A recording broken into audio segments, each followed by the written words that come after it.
I am Wild Wayne Cartwright, and this is another episode of 10 Minutes. And today I am talking about Celebration Bowl versus FCS playoffs.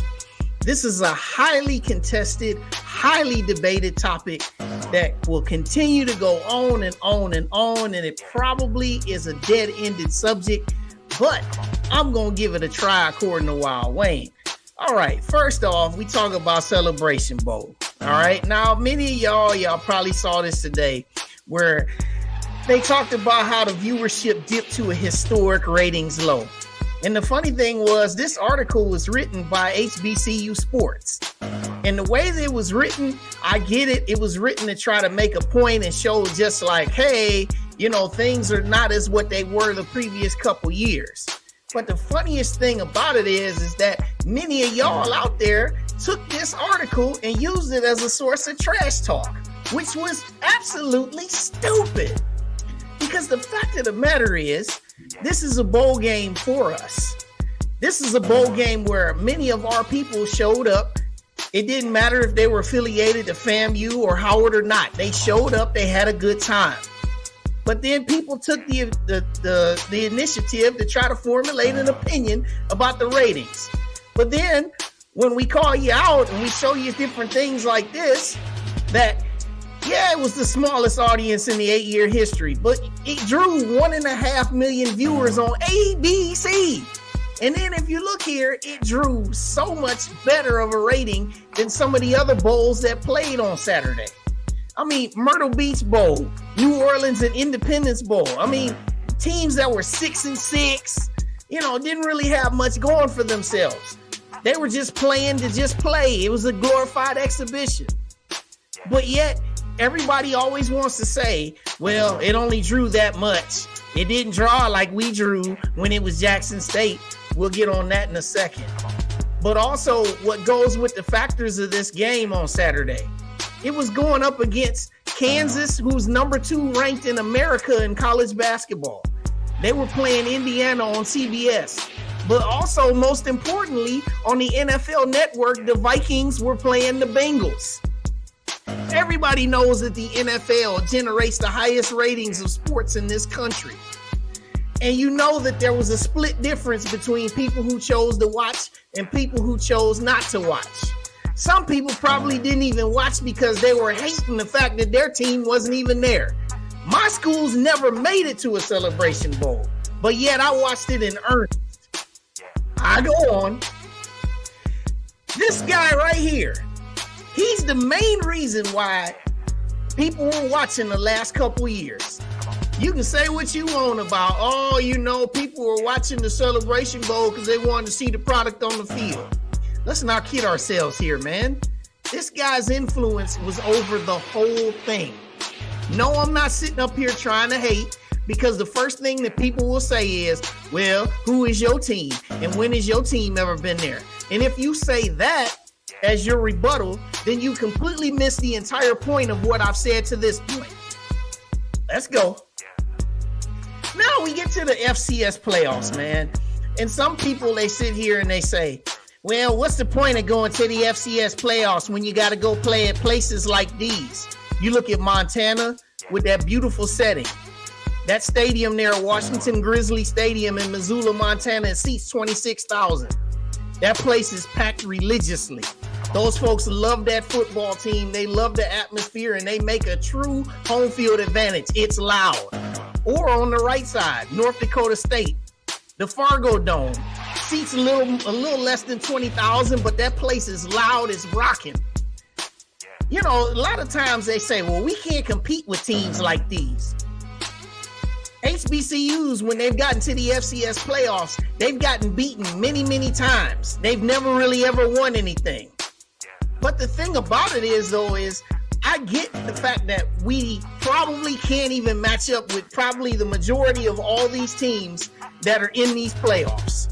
I mean, there's 24 teams that get in, and probably all 24 probably are better than FAMU or anybody else in the SWAC. You can debate me all day. The facts are the facts.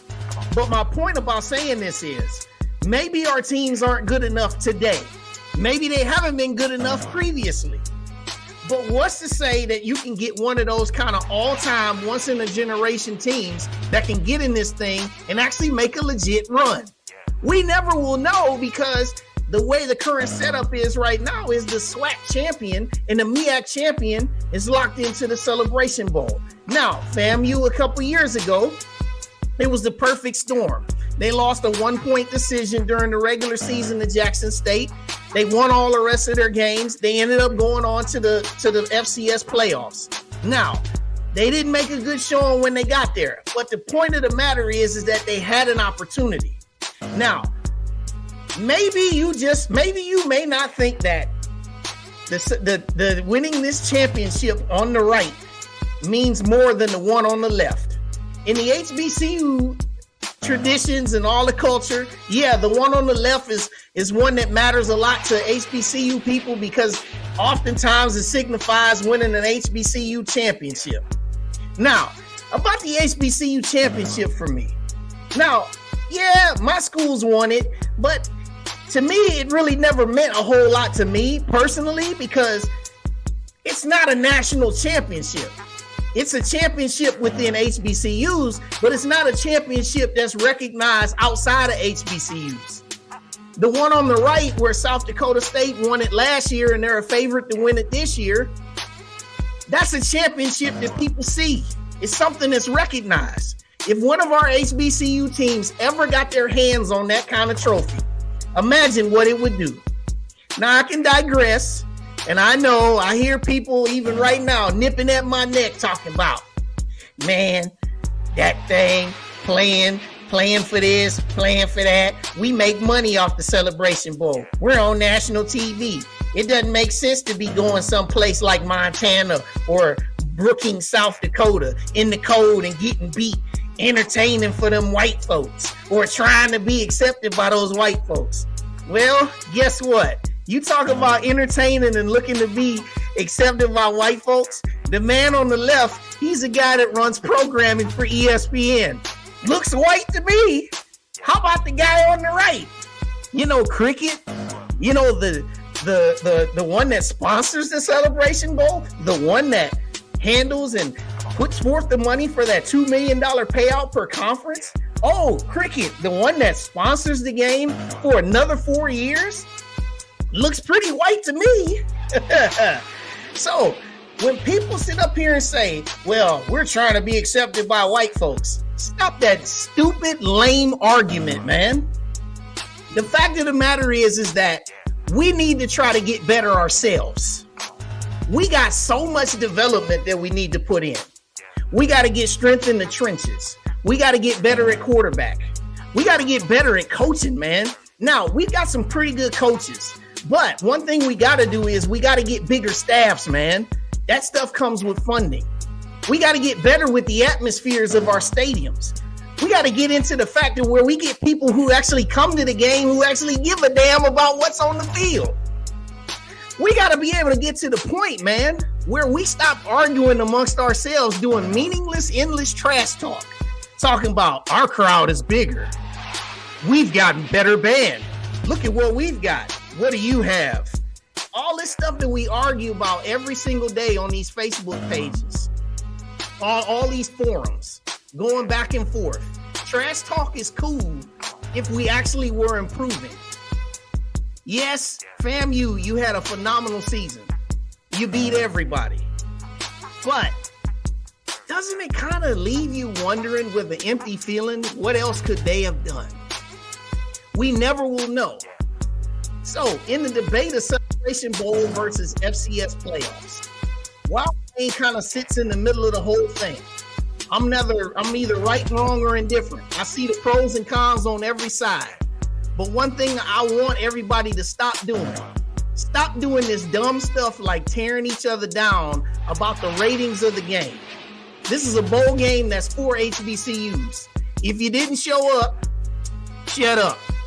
If you didn't watch it, shut up again. If you attended it, thank you. I plan on coming to it next year, regardless if my school makes it or not. Let's get better. Let's do this thing right, y'all, because there's a lot more meat on the bone. I'm Wild Wayne Cartwright. That's my 10 minutes.